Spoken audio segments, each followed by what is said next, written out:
much because he had safety equipment. Think about the insanity of that statement. The man invented the equipment, descended into a tunnel that had already killed 22 people, saved 8 lives, and they said he didn't risk enough. Even worse, when people found out the gas mask was invented by a black man, sales plummeted. Morgan's granddaughter Sandra said her family believes sales were strong until buyers discovered the patent holder was black, then the orders dried up. Morgan was so desperate to sell his invention that he hired white actors to pretend to be the inventor, while Morgan disguised himself and demonstrated the product. He had to hide his own identity just to sell his own invention. He removed his first name from the product and just called it the Morgan Safety Hood, so white fire chiefs wouldn't know they were buying from a black inventor. The city of Cleveland didn't officially recognize Morgan's heroism until 1991, 75 years later, when they named a water treatment plant after him. In 2016, 100 years after the rescue, they finally held a ceremony to honor him properly. Mary Kenner holds more patents than any African-American woman. She invented the sanitary belt in 1957, the predecessor to modern menstrual pads. The Sonnet Pack Company contacted her in 1957, excited to market her invention. When they discovered she was black, they declined. Her patent expired because no company would work with her, which meant manufacturers could use and sell her invention without paying her a dime.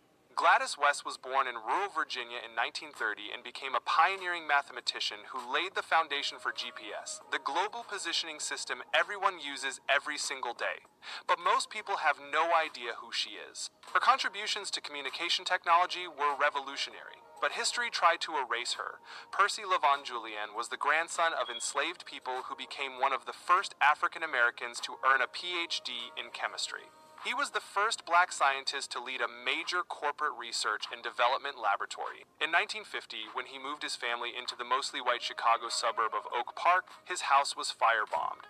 Twice. His cousin, economist Lisa Cook, later asked the question that haunts every black inventor. Why would I ever invent anything again if I thought doing so would put my life in danger? That's the real question, isn't it? Why would you risk your life to change the world when the world keeps trying to kill you for it? Here's what most people don't understand. It's not just racism for racism's sake. It's about money, control, power. When a black person invents something revolutionary, it threatens the entire system. Not just the industry that might lose profits, but the whole narrative about who's allowed to be a genius, who's allowed to innovate, who's allowed to change the world. Julian Brown's Plastoline could make fuel almost free while solving the plastic pollution crisis. That's a direct threat to oil companies worth trillions of dollars. But it's more than that. It's a threat to the idea that only people with fancy degrees from elite universities, only people with millions in funding, only people who look a certain way, can change the world. A black kid with a welding background building a reactor in his backyard that does what billion-dollar research labs can't do. That breaks every rule they've written. It proves that genius doesn't need permission, that innovation doesn't need approval from the gatekeeper, that the next world-changing invention might come from anywhere, from anyone. And that terrifies them. The pattern is always the same. A black inventor creates something that could change everything. They get some recognition. Then the attacks start. Helicopter surveillance, cyber attacks, threats. Sometimes it's overt violence like Percy Julian's house being firebombed. Sometimes it's economic warfare like Mary Kenner's patent being left to expire. Sometimes it's historical erasure like Lewis Latimer being written out of the light bulb story. Sometimes it's just stealing the invention outright like they did to enslaved inventors. But the goal is always the same. Silence the inventor, steal the innovation, maintain control.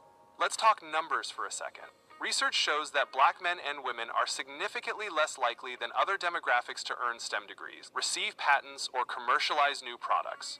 Black scientists and engineers face unconscious bias and outright discrimination in high-tech employment. Black inventor entrepreneurs face persistent difficulties getting funding, getting recognition, getting their ideas taken seriously. Why? Because the system was never designed to support them. It was designed to exclude them. When enslaved people were forbidden from learning to read, it guaranteed their innovations would never be recognized. When free black people could get patents but white employers claimed credit, it guaranteed their names would be erased. When black inventors had to hide their identity to sell their products, it guaranteed they'd never get full credit. When black innovators today face harassment, surveillance, and threats, it guarantees many will give up before they change the world.